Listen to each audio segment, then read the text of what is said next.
Hello everyone, I'm Heather. I'm back for what I feel like will be a quick video. Bit of a lunch break chat. My kid doesn't have school today, they have an inset day. I don't really know what that means. I think it means they like play and stuff at the school. I don't know, she's off. She's eating Cocoa Puffs in my bed. I have popcorn for lunch, because that's how I roll. Don't judge me. First things first, right, on the list. The readathon, now that's what I call summer readathon, has ended. Kaput skis. Thank you everyone who like did it and sent me loads of shit. That has perked up my January no end. I think we should do it next year, right? Break. Everyone meet back here in a year. There was some stuff though.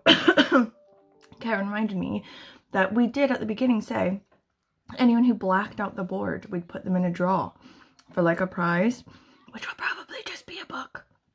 But we didn't keep like really intense track of who had said they finished, so I like tried to write them down.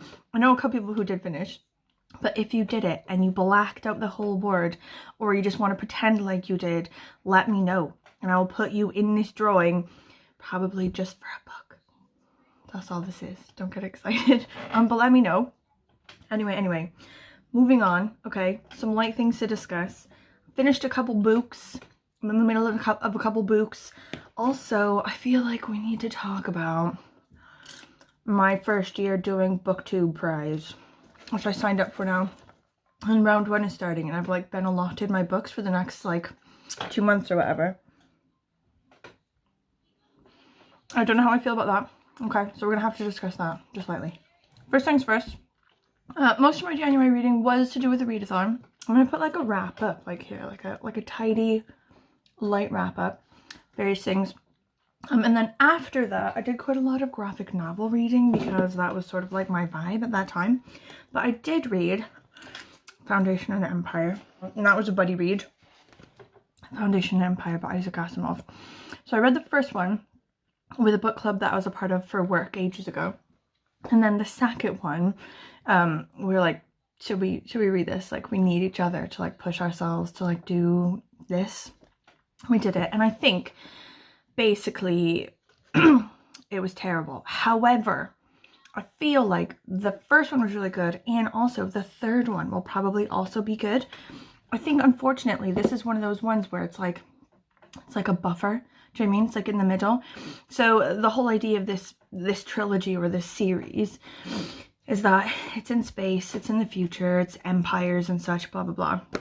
But there's like this psycho-history sort of thing in the background where these like psycho-historians can predict the future of the empire and like the foundation and all this sort of stuff by using these calculations of like humanity and stuff like that. And, you know, hundreds of years going forward, you know, generations, they're still looking back at the original psychohistorians, what they predicted, and they're finding that it was true, and like, you know, various like empire shifts and politics and stuff are happening, and it's interesting. But I do think, unfortunately, this one was the bit that was supposed to bridge us from the interesting stuff in book 1 to the interesting stuff in book 3, and I didn't love it, which is unfortunate. But I do have the third one. Do you think I'll pick that up at some time? But not now, because I have other things to fry. I read loads of graphic novels. I won't say about all of them, because there were absolutely loads of them, and some of them were quite like the same as each other. But I will say, I read Paper Girls. Has anyone read Paper Girls? Loads of people said Paper Girls is the shit, and I had the first book here in my house for ages. I never got to it, and I finally got to it, and now I just want all of the Paper Girls things, but I'm on like a book binding, and I can't. I'm gonna have to like ration myself and just go for the second one, then next month get the third one, like that. But it's basically about these girls who are like paper delivery girls in the 80s, and there's like this, you know, like alien invasion thing where like this like people from the future come into the past in order to manipulate the past and blah blah blah, and they're like wrapped up in this, and they're like badasses even though they're only like 13 years old. Anyway, I don't know where that's gone.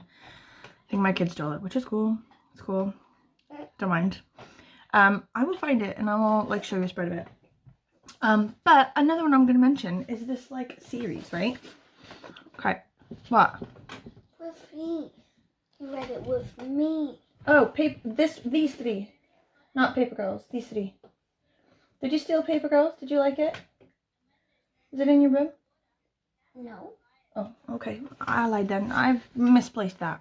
I'll find it. Anyway, these ones are good, huh? We like these. So we also have the fourth one that we're in the middle of downstairs. But they're like based on Slavic folklore and legends and stuff, like Russian and stuff like this. And like, okay, they're sort of for kids, I guess. But also they're kind of for adults. They're just like graphic-y novel type things. And they sort of play on all of the sort of Russian legends that everyone sort of knows about, you know, like Baba Yaga and like the water spirit dude and all that sort of stuff. But they're really good. All of them are. Like this one is fucking mental. Did you like this one? What was your favorite one, do you reckon? The one with the girl in? I like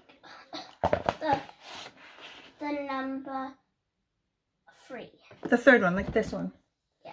Oh yeah, this one had like a bitchin' girl in. Anyway, okay, moving on. So, those are the ones that are just my wrap up for January. Now, ones that I'm sort of working my way through, right? There's the 90s book club, you know, Sean and Bert, my so-called book club. I missed last time's book, and it was devastating because there was a lot of discussion going on about it, and I felt like left out. Got a FOMO situation. I'm definitely doing this time round, and I voted for the one that we got. Okay, success. Parable of the Sower, by Octavia Butler. And it's one that I've always wanted to read. I wanted to read it for absolute ages. That one and Kindred. So, started reading it. Blah, blah, blah. Delightful. Turns out, it's super grim. Like, fucking super grim. Like, loads of dead kids and dogs grim. Which is, I think, not where I'm at right now in my life, personally. My emotional state. I was having a hard time dealing with how grim it is. Like, I knew it was dystopian. I knew it was like a cli-fi / you know, dystopian, like, world falling apart situation.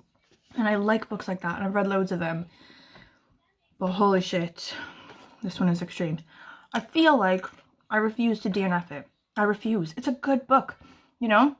It's written really well. It's got, you know, good characters and good ideas and stuff like that. I'm just having a deeply difficult time with all the dead kids and dogs. So what I did was I got to here and then just got the audiobook, moved on to the audiobook, and I'm much farther in the audiobook now. I think I probably only got like a quarter of the book left, and it's sort of helping me to have it on in the background instead of like actively engaging with it in print. I refuse to DNF it. I'm just going to keep powering forward. But then I think I was going to read Kindred then almost immediately after this because I have it in my house. But I think I'm going to give myself a break. Light break for mental health after this. Okay. Next one I'm in the middle of. I'm also buddy reading, right? And it's McGlue by Tessa Moshfegh. So I read another one of hers. I think I read My Year of Rest and Relaxation. I didn't really like it. So I was going to, you know, take a break. Like, she and I were going to be sort of split skis. But when I saw this one in a bookstore back home, and the description of it, like, I can't remember what the description was, but like the little tag, you know, the staff who work at the bookstores, the little tag of it was hilarious and amazing. So I just got it. And now I'm buddy reading it with Betsy. So far, it's nuts. It's sort of like scrambling my brains a bit. It's this guy, he's a sailor, I think 19th century maybe. And he shows up back at his boat bloodied, like he's got like head trauma, he's got a cracked skull, like he's an alcoholic and he's sort of on the come down at the minute. And everyone's sort of like, you killed Johnson, you killed your best friend, you killed him, blah blah blah. And he's like, I don't remember that, I don't think that's happened. He keeps forgetting he's gone, he keeps thinking, where's Johnson, you know, like this. And like the writing of it is really good, and it's all very confusing. Like, he's an unreliable narrator, isn't he? He's like, he's on the come down, he's got head trauma, and it feels like that. You feel like you also are on the come down and have head trauma, like sort of wading through these things he's telling you about his past and like how he met Johnson and like how he's being held in a brig at the minute. And it's just really good. I'm really enjoying it. So I think our plan is to finish this in the next 2 days. We're going on the slow route because he talks a bit crazy and like you've got to think about it like quite a lot. I think otherwise, if it wasn't an unreliable narrator, we might be able to sort of kill this in one day. It's quite small, but I'm enjoying it. And loads of people who said they really loved My Year of Rest and Relaxation hated this one. So I think I'm I'm the flip of those people, you know, which is fair. You know, everyone's got their part, you know. Okay. Last thing on the docket. Last thing we need to discuss. Okay. Can we please talk about the BookTube prize? Okay, like I haven't read anything for it yet. Nothing's really like happened. All that's happened is we've been given our list of the 6 books that we have to read for round 1. And this is my first year doing BookTube prize, okay? And like loads of people said it's amazing. So it's like, I'll try anything once. Like it's potentially they'll end up with books I don't like, and that's fine. But I was looking like all the groups and like all the books that are coming in, and I was like, there are loads coming in that I really want to read, ones I have in my house already. I'll just take a chance. Like, what are the odds that I'm going to end up with 6 like books that are 100% not for me? And it did happen like that. It did 100% happen like that. Like, all 6 of the books are in my category just 100% books I would never pick up ever. And like even some books that I specifically looked at, heard about, and went, no. Like I don't want to be like a Debbie Downer about it, you know what I mean? Like I took the risk.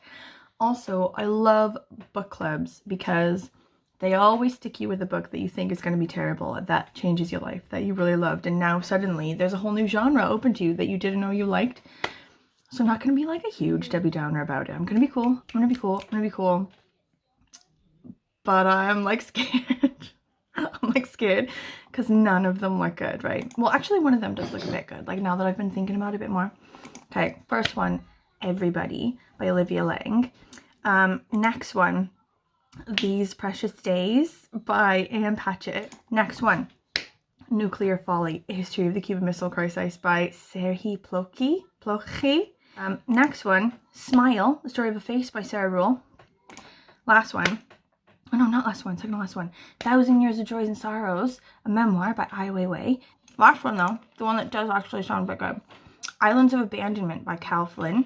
And this one is about abandoned places. And I do quite like things like that, so I think this one might be good. I think I'm gonna actually start with this one. To be honest, just like, you know, give myself a good lead. But like the main problem I think with this is that, and now that's my February, that's my whole February, these 6 books, and like potentially none of them will be good. Potentially they will. I'm not gonna like, you know, be a weirdo about it. Like, is anyone else doing BookTube prize? What books did you get? Do you like them? Do you hate them? Can we trade? Can we talk about this, please? By the way, that's it. Thank you for watching. That's the end. I'm gonna eat the rest of my popcorn. Wrap up. If you did the readathon, then now that's what I call summer readathon, and you finished it, let me know. Also, what did you think about Parable of the Sower McClue if you read it? And then also, did you get BookTube prize thingies, and do you like them? Those are your assignments. Okay, thank you for watching. I will see you guys next week or something. Okay, love you. Bye bye bye.